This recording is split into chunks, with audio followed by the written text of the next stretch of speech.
Hi மக்களே, எல்லாரும் எப்படி இருக்கீங்க? நல்லா இருக்கீங்களா? சரி, வாங்க வீடியோக்குள்ள போகலாம். நம்ம இந்த வீடியோல என்ன பார்க்க போறோம் அப்படின்னா, நான் என்னுடைய சேனல்ல புன்னகை செல்வம் 23/12 எப்படி என் சேனல் வந்து மானிட்டைசேஷன் நான் வாங்கினேன், ஓகேங்களா? மானிட்டைசேஷன் வாங்கினது எப்படி, என்னென்ன பிரச்சனைகள் எல்லாம் நான் சந்திச்சேன், ஓகேங்களா? எப்படி நான் இதை வந்து இந்த யூடியூப் சேனல்ல இந்த லெவலுக்கு, அதாவது இன்னைக்கு வந்து மானிட்டைசேஷன் அப்ளை பண்ணி அதுவும் சக்சஸா முடிச்சாச்சு. ஐடி வெரிஃபிகேஷன் சக்சஸா கம்ப்ளீட் பண்ணியாச்சு. அடுத்து டாக்ஸ் ஃபார்ம் சக்சஸ்ஃபுல்லா கம்ப்ளீட் பண்ணியாச்சு. இன்னும் பேங்க் அக்கௌண்ட் மட்டும் தான் லிங்க் பண்ணணும், ஓகேங்களா? அது மட்டும் வெயிட்டிங்ல இருக்கு, ஓகேங்களா? இந்த இந்த ஸ்டேஜ்ல என்னோட சேனல் இருக்குது. இப்போ நான் எப்படி இந்த ஸ்டெப்லாம் நான் கம்ப்ளீட் பண்ணேன், சக்சஸ்ஃபுல்லா கம்ப்ளீட் பண்ணி வந்தேன், இந்த சொசைட்டில நான் என்னென்ன பிரச்சனைகளை சந்திச்சேன், அதை தான் நம்ம இந்த வீடியோல பார்க்க போறோம், ஓகேங்களா? வாங்க வீடியோக்குள்ள போகலாம். வீடியோ பிடிச்சிருந்தா ஒரு லைக் பண்ணுங்க, சப்போர்ட் பண்ணுங்க, சப்ஸ்கிரைப் பண்ணுங்க, ஓகேங்களா மக்களே? ஒரு லைக்க மட்டும் தட்டி விட மறந்துடாதீங்க. சரி, ஓகே. இப்ப என்ன அப்படின்னா, நான் ஏற்கனவே என்னோட சேனல்லயே நான் வீடியோஸ் நிறைய போட்டிருக்கேன். என்ன அப்படின்னா, நான் எதுக்காக இந்த யூடியூப்பை செலக்ட் பண்ணினேன், என்ன காரணத்துக்காக நான் இந்த யூடியூப்பை ரன் பண்ணிக்கிட்டு இருக்கேன் அப்படின்ட்டு நான் வந்து நிறைய வீடியோஸ் போட்டிருக்கேன். சரி, இருந்தாலும் என்னுடைய மானிட்டைசேஷன் டிராவல் வந்து எப்படி அப்படின்னா இந்த வீடியோ, ஓகேங்களா? நான் ஃபர்ஸ்ட் வந்து என்னுடைய சேனல்ல வந்து நான் கஷ்டப்பட்டு தான் நான் வந்து ரன் பண்ணேன், சரிங்களா? ஃபர்ஸ்ட் ஓன் வீடியோஸ் எல்லாம் போட்டுக்கிட்டே இருந்தேன்.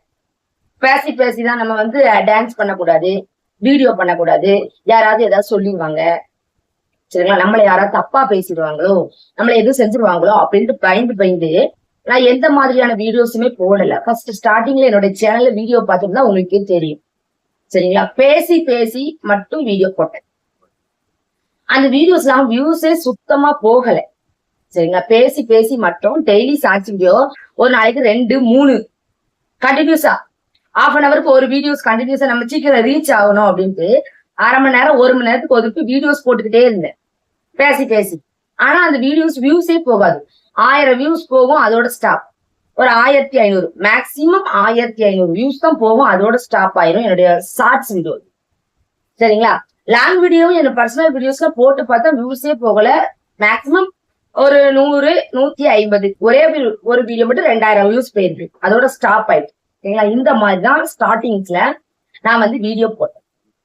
அப்படி போட்டுட்டு இருக்கும் போது நான் ஏற்கனவே என்னோட முந்தின வீடியோஸ்ல சொல்லியிருக்கேனான்னு தெரியல, இருந்தாலும் ஒரு பாயிண்ட சொல்றேன் உங்களுக்கு, சரிங்களா? என்ன அப்படின்னா, நம்ம இந்த யூடியூப்பை பத்தி தெரியணும், எந்த லெவல்ல நம்ம இருக்கோம், நம்ம சேனல்ல நமக்கு எந்த லெவல்ல இருக்கும் அப்படிங்கிறது தெரிஞ்சுக்கிறது யூடியூப் ஸ்டுடியோ அப்படின்னு ஒரு பேஜ். அந்த பேஜ்ல தான் நம்ம யூடியூப்ல பர்ஃபார்மன்ஸ் எப்படி இருக்கு, நம்ம எந்த ஸ்டேஜ்ல இருக்கோம், எந்த லெவல்ல இருக்கோம் பாக்குறத பூரா யூடியூப் ஸ்டுடியோ அப்படின்னு ஒரு ஆப், சரிங்களா? இல்லைன்னா அதை அப்லோட் பண்ணிக்கோங்க, சரிங்களா? அது ஆப், அந்த ஆப்ல தான் நம்ம பார்க்க முடியும். அப்படிங்கும்போது நம்ம வந்து வீடியோஸ் எல்லாமே போட்டுக்கிட்டு இருக்கோம் தினமும். ஆனா இது என்ன கண்டிஷன்ல இருக்கு அப்படின்னு எப்படி தெரிஞ்சுக்கிறது? சரி, அத யூடியூப் ஸ்டுடியோல தான் பார்த்து தெரிஞ்சுக்கணும், சரிங்களா? நான் ஃபர்ஸ்ட் ஸ்டார்டிங்ல வீடியோஸ் எல்லாம் போடும்போது ஒரு வாட்ச் ஹவர்னு ஒரு டார்கெட் கொடுப்பாங்க, அது எல்லாருக்குமே தெரியும். தெரியாதவங்க தெரிஞ்சுக்கோங்க. நியூ யூடியூபர், ஓகேங்களா? இதெல்லாம் எனக்கு தெரியாதா அப்படின்னு கேட்டீங்களா? நியூ யூடியூபர் தெரியாதவங்க நிறைய பேர் இருப்பாங்க, அவங்களுக்காக இந்த வீடியோ, ஓகேங்களா? அதாவது ஏர்னிங் பேஜ்ல போய் பார்க்கும்போது எனக்கு வாட்ச் ஹவரே ஆடே ஆகல. வாட்ச் ஹவர் வந்து எவ்வளவு நாளா வந்து ரொம்ப நாளா 0லே இருந்துச்சு, ரொம்ப நாளா வாட்ச் ஹவர் வந்து 0லே இருந்துச்சு. நானும் லாங் வீடியோ போட்டுட்டே இருக்கேன், ஷார்ட்ஸ் வீடியோ போட்டுட்டு இருக்கேன், எதுவுமே ரீச் ஆகல. எல்லாமே 1000 வியூஸ்க்கு மேல அப்படியே ஸ்டாப்.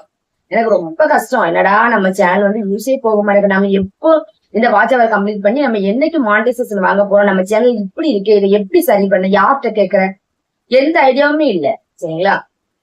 அப்படிங்கும்போது என் ஃப்ரெண்டு ஒருத்தங்க வந்து அவங்களும் யூடியூப் சேனல் ரிலேஷன் தான், அப்ப தெரிய வரும்போது அவங்ககிட்ட போன் பண்ணி கேட்கறேன், எனக்கு வாட்ச் ஹவர் வந்து ஆட் ஆயிட்டு தான் வருது அப்படிங்கிறாங்க. ஆனா எனக்கு மட்டும் வாட்ச் ஹவர் வந்து ஆடே ஆகல, 0லே இருக்கு. சேனல்ல வீடியோ போட்டு கரெக்டா 2 மாசம் ஆகுது, 0லே இருக்கு. என்னடா செய்ய அப்படின்னு பார்க்கும்போது வீடியோஸ் அப்ப யார்கிட்ட போய் கேட்கன்னு தெரியல. அதனால நான் டெக் சேனலையே அனலைஸ் பண்ண ஆரம்பிச்சேன். டெக் சேனல் எல்லாம் அனலைஸ் பண்ணி பார்க்கும்போது ஒரு வீடியோஸ் வந்து எனக்கு கிடைச்சது. என்ன அப்படின்னா, யூடியூப்புக்கு மெயில் போடணும் அப்படின்ட்டு ஒரு பாயிண்ட் ஒரு டெக் சேனல்ல சொன்னாங்க. சோ அந்த ஏர்னிங் பேஜ ஸ்கிரீன்ஷாட் எடுத்து அப்படி யூடியூப்க்கு மெயில் போட்டேன், இப்படி 0 வாட்ச் ஹவர்ல இருக்கு, please update my watch hour in my earning page YouTube studio அப்படின்ட்டு என்ன பண்ணேன், யூடியூப்க்கு மெயில் போட்டேன். மெயில் போட்டு ரீப்ளேயே இல்லை, ஒரு தடவைக்கு ஒரு நாளைக்கு அவங்க சொன்னாங்க 48 மணி நேரத்துல வந்து அப்டேட் பண்ணிடுவாங்க அப்படின்ட்டு அந்த டெக் சேனல்காரங்க சொல்லியிருந்தாங்க வாட்ச வர இந்த யூடியூப் ஸ்டுடியோல. ஆனா 48 மணி நேரம் ஆகியும் எனக்கு வந்து அப்டேட்டே பண்ணல யூடியூப்ல இருந்து, சரிங்களா, யூடியூப் சைட்ல இருந்து. அதுக்கப்புறம் என்ன பண்ணேன் அப்படின்னா மறுபடியும் மெயில் போட்டேன், ஸ்கிரீன்ஷாட் எடுத்து மறுபடியும் மெயில் போட்டேன், மறுபடியும் ரீப்ளே இல்லை. அதுக்கப்புறம் ஒரு 2-3 தடவை மெயில் போட்டு அப்படியே ஸ்டாப் பண்ணிட்டேன். ரொம்ப கவலை, நம்ம ஆர்டர் பண்ணி வீடியோஸ் போடுறோமே, யூடியூப் ஸ்டுடியோல 0 வாட்ச் ஹவர்னே இருக்கு, என்ன பண்றதுன்னு தெரியல, யார்கிட்ட கேட்கறதுன்னு தெரியல, ஹெல்ப்புக்கு எந்த யூடியூபருமே நமக்கு தெரியாது, டெக் சேனல்காரங்களையும் தெரியாது. அப்படி இருக்கும்போது ஒரு 4 நாள் கழிச்சு யூடியூப் ஸ்டுடியோ ஓபன் பண்ணி பாக்குறேன், அங்க வாட்ச் ஹவர் வந்து அப்டேட் ஆயிருக்கு. ரொம்ப ஹாப்பி, சரிங்களா. அப்படி யாருக்காவது 0 வாட்ச் ஹவர்ல இருந்துச்சுன்னா யூடியூப்க்கு மெயில் போடுங்க, உடனே அப்டேட் கொடுத்துருவாங்க, ஓகேங்களா. அது ரொம்ப ஹாப்பி. அதுக்கப்புறம் என்னாச்சு அப்படின்னா அதுக்கப்புறம் ஒரு பாயிண்ட் தெரிஞ்சுக்கிட்டேன். 365 நாளையில 4000 மணி நேரத்தை கம்ப்ளீட் பண்ணதான் மானிட்டைசேஷன் கொடுப்பாங்க. 365 நாள் தவிர்த்து ஒரு நாள் வந்தாலும் மானிட்டைசேஷன் என்ன ஆகும், லாஸ்ட் 365 நாள் மட்டும் தான் கணக்கு, இல்லைன்னா அதுக்கப்புறம் குறைச்சுவாங்க அப்படிங்கறத ஒரு யூடியூப் சேனல்காரங்க அவங்க வந்து ஒரு வீடியோல அவங்க சேனல்ல சொல்லியிருக்காங்க, சரிங்களா. என்ன சொல்லியிருக்காங்க அப்படின்னா, எங்களுக்கு இந்த விஷயம் தெரியாது, 365 நாளையில 4000 மணி நேரத்தை கம்ப்ளீட் பண்ற விஷயம் எங்களுக்கு தெரியாது, நாங்க பாட்டுல வீடியோ போட்டுட்டே இருந்தோம், 4000 மணி நேரத்தை 365 நாளைக்குள்ள கம்ப்ளீட் பண்ண முடியல.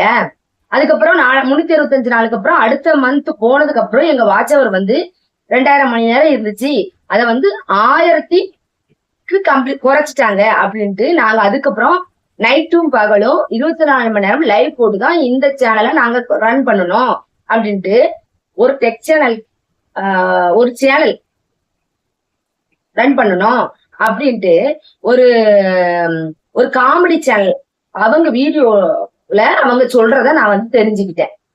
அப்போ நம்ம என்ன பண்ணணும், 365 நாளைக்குள்ள கம்ப்ளீட் பண்ணணும். அப்படி எப்படி கம்ப்ளீட் பண்ண அப்படின்ட்டு நான் ரொம்ப ஹார்ட் ஒர்க் பண்ணி ஷார்ட்ஸ் வீடியோ போடுறேன், ரீச்சே இல்லை, லாங் வீடியோ போடுறேன், ரீச்சே இல்லை. அப்ப என்ன செய்யலாம் அப்படின்னு பார்க்கும்போது லைவ் மட்டும் தான் நமக்கு கை கொடுக்கும் அப்படின்ட்டு லைவ் போட ஆரம்பிச்சேன். அதுல வியூஸே சுத்தமா வரல. ஃபர்ஸ்ட் ஸ்டார்டிங்ல எல்லாம் 1000, 1700, 2000 அப்படிதான் வியூஸ் வந்தது எனக்கு, சரிங்களா. அதுக்கப்புறம் என்ன பண்ண, விடாம லைவ் போட்டேன். 1 மணி நேரம் போட்டேன், அப்புறம் 2 மணி நேரம் போட்டேன், அப்புறம் 3 மணி நேரம் போட்டேன். அப்புறம் ரெகுலரா போட ஆரம்பிச்சேன். ஒரே டைமிங்ல போடணும், என்ன மாத்தி மாத்தி போடக்கூடாது. நான் காலையில ஏர்லி மார்னிங் வந்து 4 மணி இல்லைன்னா 3 மணிக்கு ஆரம்பிப்பேன். 3 to மார்னிங் அதிகாலை 3 to 6 இல்லைன்னா 4 to 6, 6 இல்ல 7 இந்த டைமிங்ல ஏர்லி மார்னிங் மட்டும் தான் லைவ் போடுவேன். இந்த ஒரே டைமிங்ல மட்டும் தான் லைவ் போட்டேன். 2 மணி நேரம் இல்ல 3 மணி நேரம் டெய்லி போட்டேன். நைட்டு எத்தனை மணிக்கெல்லாம் எந்திரிப்பேன்னா 2 மணிக்கு எந்திரிச்சிருவேன். 2 மணிக்கு எந்திரிச்சு குளிச்சுட்டு எல்லாம் கெட்டு ரெடி ஆயிட்டு 2, 2:30, 3 மணிக்கு உட்காருவேன் லைவ்ல. அதுக்கப்புறம் என்ன ஆகும், 6:30 மணி வரை லைவ் போடுவேன். அதுக்கப்புறம் பிள்ளைங்களுக்கு ஸ்கூலுக்கு சாப்பாடு செய்ய லைவ் க்ளோஸ் பண்ணிட்டு போயிடுவேன். இப்படிதான் நான் லைவ் போட்டு இன்னைக்கு வந்து என்னுடைய சேனல் 4000 மணி நேரத்தை நான் கம்ப்ளீட் பண்ணேன், ஓகேங்களா. உழைப்பு இல்லைங்கிறது ஊதியம் இருக்காது, சரிங்களா. நம்ம எந்த அளவுக்கு ஹார்ட் ஒர்க் பண்றோமோ அதுக்கு தகுந்த மாதிரிதான் பலன் இருக்கும், சரிங்களா. அந்த மாதிரி லைவ் போட்டுதான் என்னுடைய 4000 மணி நேரத்தை நான் என்ன பண்ணேன், கம்ப்ளீட் பண்ணினேன். 4000 மணி நேரத்தை கம்ப்ளீட் பண்ணியாச்சு. அப்போ அடுத்து வந்து என்ன செய்யணும் அப்படிங்கும்போது, அடுத்து என்ன செய்யணும், மானிட்டைசேஷனுக்கு அப்ளை பண்ணணும். 4000 மணி நேரத்தை கம்ப்ளீட் பண்ணியாச்சு, மானிட்டைசேஷன் அப்ளை பண்ணணும் அப்படிங்கும்போது அதுக்கு முன்னாடி 2 ஸ்டெப் வெரிஃபிகேஷனை ஆன் பண்ணிருக்கணும். நான் ஆல்ரெடி சேனல் ரன் பண்ணிட்டு இருக்கும் போதே 2 ஸ்டெப்ஸ் வெரிஃபிகேஷன்ல ஆன் பண்ணி வச்சிருந்தேன். ஒருவேளை நீங்க மானிட்டைசேஷன் அப்ளை பண்றதுக்கு முன்னாடி அந்த பட்டனை தொடுறதுக்கு முன்னாடி 2 ஸ்டெப் வெரிஃபிகேஷனை ஆன் பண்ணிட்டு மானிட்டைசேஷன் அப்ளை பண்ணுங்க, சரிங்களா. அப்ப அது எப்படி பண்ணலாம், எப்படி என்ன ஏதுன்னு பார்க்கும்போது அது ஒரு டெக் சேனல், அது டெக் சேனலை பார்த்து ஒரு வீடியோவை பார்த்து நான் அதே மாதிரி என்ன பண்ணேன் அப்படின்னா ஆதார் கார்டுல இருக்கிற நேமை வந்து கொடுத்துருந்தேன். ஃபர்ஸ்ட் ஆதார் கார்டுல இருக்க நேமை கொடுத்து கூகுள் ஆட்சன்ஸ் அக்கௌண்ட் ஓபன் பண்ணி எல்லாம் செஞ்சு முடிச்சாச்சு. எல்லாமே ப்ராசஸ் கம்ப்ளீட் ஆயிட்டு அதுக்கப்புறம் என்னாச்சு அப்படின்னா ஐடி வெரிஃபிகேஷன், ஓகேங்களா. ஒவ்வொரு ப்ராசஸா வரும், tax form verification, ID verification எல்லாமே ஒன்னொன்னா வரும், சரிங்களா. அப்புறம் சக்சஸ்ஃபுல்லா கம்ப்ளீட் பண்ணேன். ஐடி வெரிஃபிகேஷன் கம்ப்ளீட் பண்ணும்போது கூகுள் அட்சன்ஸ்ல நம்ம அக்கௌண்ட் ஓபன் பண்ணும்போது என்ன நேம் கொடுத்தோமோ அந்த நேம் தான் ஐடி வெரிஃபிகேஷனுக்கு கொடுக்கணும், டாக்ஸ் ஃபார்முக்கும் கொடுக்கணும். அது நல்லா தெரிஞ்சுக்கிட்டேன், டெக் சேனல் அனலைஸ் பண்ணிக்கிட்டு, ஓகேங்களா. ஒருவேளை நீங்க மானிட்டைசேஷன் அப்ளை பண்ண போறீங்க அப்படின்னா, ஓகேங்களா, பேன் கார்டு இருக்கு பாத்தீங்களா, பேன் கார்டை வச்சு மட்டும் அப்ளை பண்ணுங்க, ஓகேங்களா. எதுக்கு சொல்றேன் அப்படின்னா, நான் பேன் கார்டை டாக்ஸ் ஃபார்ம் சப்மிட் பண்றதுக்கு முன்னாடி தான் உங்களுடைய நேம் வந்து கூகுள் அட்சன்ஸ்ல சேஞ்ச் பண்ணிக்கலாம். ஓகேங்களா. டாக்ஸ் ஃபார்ம் சப்மிட் பண்ணதுக்கு அப்புறம் ஐடி வெரிஃபிகேஷன் கம்ப்ளீட் பண்ணதுக்கு அப்புறம் கூகுள் அட்சன்ஸ்ல ஒரு நேம், டாக்ஸ் ஃபார்ம் சப்மிட் பண்ணதுல ஒரு நேம், ஐடி வெரிஃபிகேஷன் பண்றதுல ஒரு நேம் மாத்தி மாத்தி கொடுத்தீங்கன்னா என்ன செய்வாங்க, எல்லாமே ஸ்டாப் பண்ணிடுவாங்க. ஓகேங்களா. எல்லாமே ஒருவேளை உங்களுக்கு மானிட்டைசேஷன் கொடுத்துருக்காங்க அப்படிங்கும்போது டாக்ஸ் ஃபார்ம் சப்மிட் பண்ணும்போது கூகுள் அட்சன்ஸ் ஓபன் பண்ணும்போது என்ன நேம் கொடுத்தீங்களோ அதே நேம் தான் அங்கேயும் கொடுக்கணும். மாத்தி கொடுத்தீங்க அப்படின்னா மானிட்டைசேஷனை எடுத்துருவாங்க. சரிங்களா. அதனால ரொம்ப கவனமா இருக்கணும். பேன் கார்டை மட்டும் வச்சு என்ன பண்ணுங்க, மானிட்டைசேஷனுக்கு நேம் என்டர் பண்ணுங்க. அந்த மானிட்டைசேஷன் அப்ளை பண்ணும்போது கேப்ஸ்ல இருக்கா, கேப்ஸ்ல டைப் பண்ணுங்க. கேப் இருக்கா, கேப்ல போடுங்க. இனிஷியல் வந்து முன்னாடி இருக்கா பின்னாடி இருக்கா பார்த்து கவனமா போடுங்க. சரிங்களா. அந்த பேர் மட்டும் ரொம்ப ரொம்ப முக்கியம். சரிங்களா. ஒரு இதுல பேன் கார்டை பத்தி என்டர் பண்றது, ஒரு இதுல ஆதார் கார்டை பத்தி பார்த்து பேர் என்டர் பண்றது, இந்த மாதிரிலாம் நீங்க பண்ணீங்கன்னா உங்களுக்கு மானிட்டைசேஷன் போயிடும். சரிங்களா. ரொம்ப கவனமா பண்ணணும். என்னுடைய ஃப்ரெண்டு இப்படிதான் ஆதார் கார்டு பேன் கார்டு ரெண்டையும் மாத்தி மாத்தி கொடுத்து மானிட்டைசேஷன் போயிட்டு. சரிங்களா. அதனால ரொம்ப கவனமா இருங்க. நம்ம கஷ்டப்பட்டு 4000 மணி நேரத்தை கம்ப்ளீட் பண்ணிருக்கோம். சோ கிடைச்ச மானிட்டைசேஷனை ரொம்ப கவனமா பாதுகாத்துக்கணும். சரிங்களா. மானிட்டைசேஷன் கிடைச்சிருக்கு அப்படின்னு சொல்லிட்டு என்ன பண்ணக்கூடாது, யூடியூப் ரூல்ஸை மீறக்கூடாது. மறுபடியும் ரிப்பீட்டட் கண்டென்ட்டோ, ரிசப்டிவ் கண்டென்ட்டோ, கம்யூனிட்டி கைட்லைன்ஸோ, காப்பிரைட் ஸ்ட்ரைக்கோ இந்த மாதிரியான எந்த யூடியூப் ரூல்ஸையும் நம்ம மீறினாலும் மானிட்டைசேஷனை எடுத்துருவாங்க. சரிங்களா. அதே மாதிரி கூகுள்ல இருந்து ஏதாவது போட்டோ டவுன்லோட் பண்ணி வீடியோல போடவோ, ஏதாவது போஸ்ட் போடவோ, டவுன்லோட் பண்ணி வீடியோஸ் எதுவும் போட்டாலும் உங்க மானிட்டைசேஷன் போயிடும். சரிங்களா. ரொம்ப கவனமா இருக்கணும். உங்க ஓன் வீடியோஸ் ஓன் வாய்ஸ். ஓகேங்களா. கண்டிப்பா உங்க வீடியோல ஓன் வாய்ஸ் இருக்கணும், இல்லைன்னா உங்க முகம் இருக்கணும், உங்க ஆக்டிவிட்டி இருக்கணும். அது ரொம்ப முக்கியம். சரிங்களா. அப்பதான் வந்து மானிட்டைசேஷனுக்கு எலிஜிபிள் டாலர் வந்து கொடுப்பாங்க. ஓகேங்களா. இதெல்லாம் ரொம்ப ரொம்ப முக்கியம். அடுத்து என்ன அப்படின்னா, நான் வந்து இந்த சேனல் ரன் பண்ணும்போது என்னைய வந்து இந்த உலகமே தப்பு பேசிச்சு. என்ன அப்படின்னா, என்னுடைய உறவுகள் எல்லாமே என்ன பேசிச்சுன்னா பழி பேசிச்சு. இவ என்ன இப்படி இதுல போய் பேசிக்கிட்டு இருக்கா. நான் வந்து நல்ல முறையில வீடியோஸ் போட்டுட்டு இருக்கேன், நல்ல முறையில லைவ் நடத்திட்டு இருக்கேன். ஆனாலும் என்ன ஒரு ஒரு சின்ன மேக்கப், ஒரு பூ, சாரி, இது மட்டும் தான். எதனால அப்படின்னா அது ஒரு அட்ராக்ஷன். ஓகேவா. சோசியல் மீடியாவை பொறுத்த வரைக்கும், நம்ம இந்த யூடியூப் மீடியா துறையை பொறுத்த வரைக்கும் மேக்கப் ரொம்ப ரொம்ப முக்கியம். மேக்கப், பூ வைக்கிறது, சாரி வைக்கிறது, அதெல்லாம் அட்ராக்ஷன். சரிங்களா. ஆடியன்ஸை கவர் பண்றதுக்கான ஒரு ட்ரிக். அதைத்தான் நான் கையாண்டேன். ஓகேங்களா. மற்றபடி நான் எந்த தவறுமே பண்ணல. ஆனா லைவ் பேசும்போது பேட் கமெண்ட் நிறைய வருது.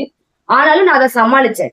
சரிங்களா. ஆனா அந்த பேட் கமெண்ட் போடுறத நான் சமாளிச்சுட்டு அதுல சிரிச்சுட்டு இருக்கிறதுனால நானும் தவறானவா நிறைய இந்த உலகம் என்ன பேசிச்சு, கேலி பேசிச்சு, கேவலம் பேசிச்சு, அவமானப்பட பேசிச்சு. ஆனா நான் என்ன சொல்லிட்டேன், ஒரே வார்த்தையில எனக்கு பிடிச்சிருக்கு, நான் பண்றேன், யாரும் இதுல தலையிட வேண்டாம், நான் எந்த தவறும் பண்ணல. ஓகேங்களா. அப்படின்னு சொல்லிட்டு நான் சொல்லிட்டேன். சரிங்களா. என்னோட கேட்டவங்ககிட்ட சொல்லிட்டேன். ஓகேங்களா. அதே மாதிரி உங்களை வந்து நீங்க எந்த தவறும் பண்ணாத போது இந்த உலகம் உங்களை பேசுதா அப்படின்னா நீங்க அதை பத்தி கவலைப்படாதீங்க. உங்களுடைய வழி என்ன அதை பார்த்து போங்க. சரிங்களா. அது ரொம்ப முக்கியம். அதுக்கப்புறம் இன்னைக்கு வந்து நான் வந்து யூடியூப் அவார்டு திருநெல்வேலியில 1ஆம் ஆண்டு சாதனையாளர் விருது வாங்கிட்டு வரும்போது இந்த பேசுனாங்க பாத்தீங்களா, அவங்க அந்த வார்த்தைகளும் எனக்கு ஞாபகமே இல்லை. என்னுடைய 1ஆம் ஆண்டு சாதனையாளர் விருது வாங்கும்போது எனக்கு ரொம்ப ஹாப்பி. அந்த நினைவுகளை பத்தி நான் எதையும் நினைக்கிறதே கிடையாது. சரிங்களா. அதனால என்னைய மாதிரி புது யூடியூபர்லாம் நிறைய பேர் இருப்பாங்க. அதனால இந்த பிரச்சனைகளெல்லாம் எல்லாருமே சந்திச்சுதான் வந்திருப்பீங்க. சரிங்களா. அதோட கூட நிறைய மிரட்டல், யூடியூப்ல லைவ்லயே என்ன மிரட்டல் விட்டாங்க நிறைய பேரு. உன்னுடைய சேனலை நான் எப்படி காலி பண்றேன் பாரு, அப்படி இப்படி நிறைய மிரட்டல் விட்டாங்க. ஆனா நான் எதையுமே என்ன பண்ணல, கண்டுக்கல. எந்த பேட் கமெண்டையுமே கண்டுக்கல. நான் என்னுடைய ஹார்ட் ஒர்க் பண்ணி வீடியோஸ் போடுறத ரெகுலரா வீடியோ போடணும், ரெகுலரா ஒரே டைமிங்க்கு லைவ் போடணும். ஓகேங்களா. அப்படி போட்டுதான் 4000 மணி நேரத்தை கம்ப்ளீட் பண்ணி. ஓகேங்களா. இப்ப அடுத்து என்ன அப்படின்னா, டாக்ஸ் ஃபார்ம் சப்மிட் பண்ணும்போது கூகுள் ஆட்சன்ஸ்ல என்ன நேம் இருக்கு, உங்க பேன் கார்டுல என்ன நேம் இருக்கு, அதை பார்த்துதான் என்ன பண்ணணும், டாக்ஸ் ஃபார்மும் சப்மிட் பண்ணணும். ஐடி வெரிஃபிகேஷனும் எல்லாமே என்ன பண்ணணும், பேன் கார்டை வச்சு மட்டும்தான் பண்ணணும். சரிங்களா. அப்படி பண்ணினீங்க அப்படின்னா உங்களுக்கு எந்த பிரச்சனையும் வராது.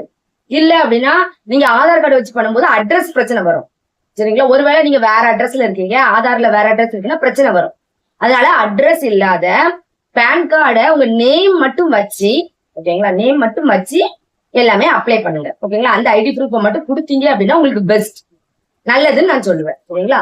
இப்போ நான் மானிட்டைசேஷன் அப்ளை பண்ணிட்டு ஐடி வெரிஃபிகேஷன் கம்ப்ளீட் பண்ணி எல்லாம் பார்க்கும்போது என்னுடைய பேன் கார்டுல வந்து என்னுடைய நேமுக்கு நடுவுல வந்து கேப் இருக்கிற மாதிரி தெரிஞ்சுது.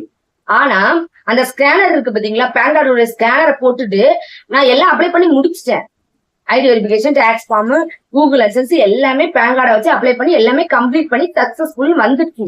ஆனா வந்ததுக்கு அப்புறம் பேன் கார்டை கொண்டு போயிட்டு அதுல ஒரு ஸ்கேனர் இருக்கு பாத்தீங்களா, அதை வந்து ஸ்கேன் போட்டு யூஆர்எல் ஸ்கேன் பண்ணி பாக்குறேன், பால் தாய்க்கு இடையில கேப்பே இல்ல, பால் தாய் கேப்ஸ்ல இருக்கு, கேப் இல்லாம தான் இருக்கு அப்படிங்கிறாங்க. பாத்தீங்களா?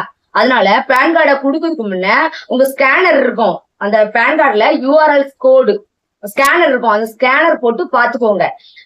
அது கீழே டேம் வேற மாதிரி இருக்கும், யூஆர்எல் ஸ்கேன் போட்டு பார்க்கும்போது வேற பேர் இருக்கும். ரெண்டும் ஒண்ணு போல இருக்கான்னு பாத்துக்கிட்டு கூகுள் அட்சன்ஸ் அதை வச்சு ஓபன் பண்ணுங்க, டாக்ஸ் ஃபார்ம் அதை வச்சு அப்ளை பண்ணுங்க, ஐடி வெரிஃபிகேஷன் அதை வச்சு கம்ப்ளீட் பண்ணுங்க. ஓகேங்களா? இப்ப அடுத்து முக்கியமான பாயிண்ட் என்ன அப்படின்னா bank detail. Bank detail link பண்ணணும். இப்போ PAN card, Aadhaar card, bank account details மூணுலயும் ஒரே பேர் இருக்கா அப்படின்னு ரொம்ப கவனமா பாக்குறாங்க. சரிங்களா? இப்போ 15 நாளைக்கு ஒரு இருக்கும் சரி, மாசத்துக்கு ஒரு நாள் யூடியூப் அப்டேட் அப்பப்போ மாறிக்கிட்டே இருக்கு. சரிங்களா? அப்ப எப்பப்போ எந்த ரூல்ஸ் போடுவாங்கன்னு யாருக்குமே தெரியாது. இப்பெல்லாம் ரொம்ப ஸ்ட்ரிக்டா இருக்கிறாங்க. சோ அதனால பேங்க் டீடைல் லிங்க் பண்ணும்போது பேங்க் அக்கௌண்ட் நேம் ரொம்ப முக்கியம். அந்த நேம் வந்து கரெக்டா இருக்கான்னு பாத்துக்கிட்டு பேங்க் அக்கௌண்ட்டை லிங்க் பண்ணுங்க. சரிங்களா? இதுதான் ரொம்ப ரொம்ப முக்கியம். சரி, இது வரைக்கும் நான் சொன்ன தகவல்கள் எல்லாம் உங்களுக்கு பயனுள்ளதா இருந்திருக்கும்னு நம்புறேன். என்னுடைய வீடியோஸ் பிடிச்சிருந்துச்சுன்னா ஒரு லைக் போடுங்க மக்களே. என் வீடியோஸ் எல்லாருமே பாக்குறாங்க, எனக்கு யாருமே லைக்கே போட மாட்டேங்கிறீங்க. தயவு செய்து ஒரு லைக்கை மட்டும் தட்டி விட்டுருங்க. ஓகேங்களா? பாய் மக்களே. நெக்ஸ்ட் வீடியோல உங்களை நல்ல ஒரு டாபிக்ல உங்களை மீட் பண்றேன். ஓகேவா? பாய் மக்களே.